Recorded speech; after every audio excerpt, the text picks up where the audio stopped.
مرحبا بكم في قناتي أخبار النجوم. اليوم سأتحدث عن أسماء شريف منير، ابنة الفنان والإعلامي شريف منير، والتي تعرضت للعديد من الانتقادات والهجوم بسبب إطلالاتها وتصرفاتها المثيرة للجدل. هل تريدون معرفة ماذا فعلت أسماء وكيف ردت على المهاجمين؟ تابعوا معي هذا الفيديو لتعرفوا كل التفاصيل. أقدمت الإعلامية المصرية أسماء شريف منير على حلق شعرها كاملاً على غرار مواطنتها الفنانة شيرين عبد الوهاب، التي حلقت شعرها عقب خلافها مع زوجها حسام حبيب في وقت سابق.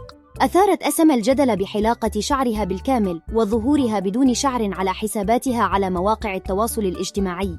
أسماء نشرت فيديو على إنستغرام وهي تحلق شعرها بنفسها، وكتبت تعليقاً على الفيديو تشرح سبب قرارها هذا، حيث قالت: شعري بقالة فترة بيقع جامد، ده غير إن من كتر العمايل اتحرق وبقى مش صحي، وقررت أن أتخلص منه نهائياً وأن أبدأ حياة جديدة بدون شعر. أنا مش عايزة حد يحزن عليا أو يقول لي حرام أو يقول لي مجنونة، أنا بس عايزة أكون سعيدة وحرة ومرتاحة. أنا بحب نفسي كده ومش مهتمة برأي الناس فيا. هذا الفيديو أثار ردود فعل متباينة بين المتابعين، فمنهم من أشاد بشجاعة أسماء وجمالها وثقتها بنفسها، ومنهم من انتقد قرارها واعتبره تمرداً على الله والدين والعادات والتقاليد. أسماء ردت على هذه الانتقادات بطريقة هادئة، حيث قالت في تصريح لإحدى المجلات الفنية: أنا مش عاملة حاجة غلط، أنا مش آثمة، أنا مش خارجة عن ديني، أنا بس عاملة حاجة حبيتها وحسيت إنها تعبر عني. الشعر مش كل حاجة في الحياة، الشعر مش هو اللي بيحدد جمال المرأة، الجمال من جوه، الجمال في الروح والقلب والعقل.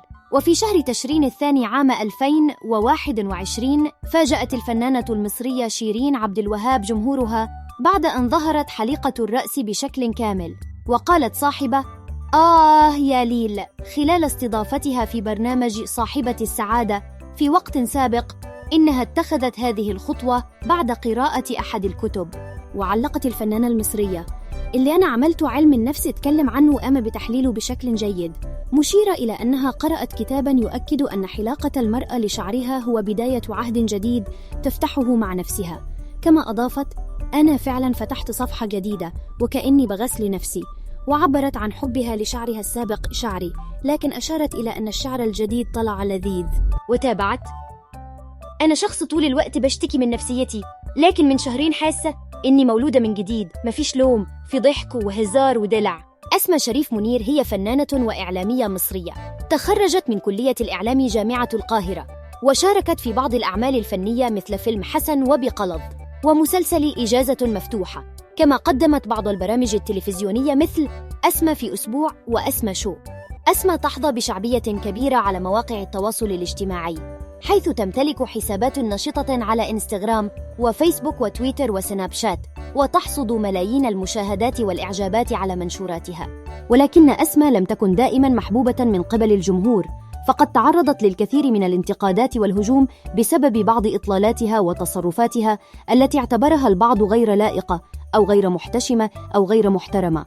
فمثلا في عام 2021 أثارت أسماء الجدل بظهورها في حفل خطوبة صديقتها راندا رياض، حيث ارتدت فستانا قصيرا باللون الأحمر مكشوف الصدر والظهر، وظهرت في فيديو وهي ترقص بطريقة مثيرة. هذا الفستان أغضب الكثير من المتابعين الذين انهالوا على أسماء بالسخرية والشتائم واتهموها بالافتقار إلى الذوق والأخلاق. أسماء ردت على هذه الانتقادات بطريقة عنيفة، حيث نشرت فيديو على سناب شات وقالت فيه: أنا لابسة فستان قصير، يعني إيه؟ يعني إني بظهر جزء من جسمي؟ يعني إيه؟ يعني إنك تشتمني؟ يعني إنك تقول علي حورية؟ يعني إنك تقول علي يعني إنك تقول علي يعني إيه؟ يعني إنك تقول علي بنت حرام؟ يعني إيه؟ يعني إنك تقول علي بنت كلب؟ يعني إيه؟ يعني إيه؟ وأضافت: أنا مش فاهمة ليه الناس بتحكم على البنات من لبسهم، أنا لابسة اللي أنا عايزاه واللي أنا مرتاحة فيه، أنا مش عايزة حد يقول لي ارتدي كذا أو كذا، أنا حرة في جسمي وفي حياتي، واللي مش عاجبه يمشي ينتحر. وفي عام 2022 أثارت أسمى الجدل مرة أخرى بظهورها في مهرجان القاهرة السينمائي، حيث ارتدت فستاناً طويلاً باللون الأسود مفتوحاً من الجانب وكشف عن ساقها بشكل كامل.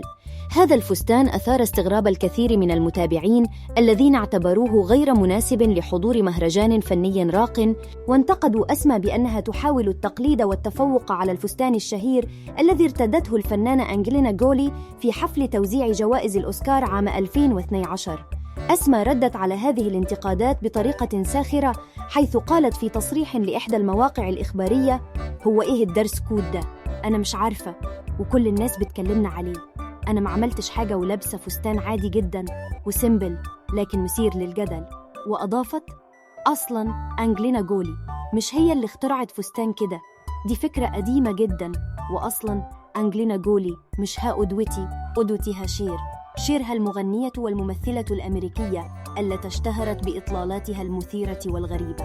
كما أثارت الفنانة المصرية أسمى شريف منير جدلاً واسعاً عبر منصات التواصل الاجتماعي، الأمر الذي جعلها تتصدر الترند بعد ظهورها وهي تستمتع بأوقاتها داخل حمام السباحة قبل أيام برفقة صديقين لها في دبي، حيث تقضي عطلتها الصيفية هناك. وشاركت أسمى منير الصور عبر حسابها الرسمي على موقع تبادل الصور والفيديوهات مع صديقيها الأول يدعى زوزو والثاني عموري، بحسب ما أطلقته عليهما خلال تبادلها كلمات قليلة معهما أثناء السباحة في البيسين، والتي سرعان ما حذفته بعد فترة قليلة من نشره.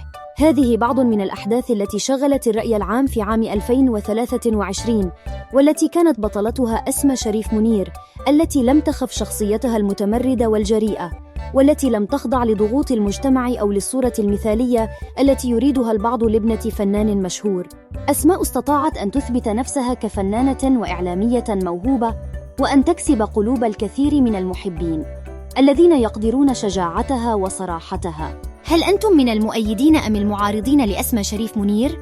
شاركونا آراءكم بالموضوع. شكراً لكم على متابعتكم لهذا الفيديو، وأرجو أن يكون قد نال إعجابكم. شاركوا معي آراءكم وانطباعاتكم عن الموضوع في التعليقات، ولا تنسوا الاشتراك في قناتي وتفعيل زر الجرس ليصلكم كل جديد.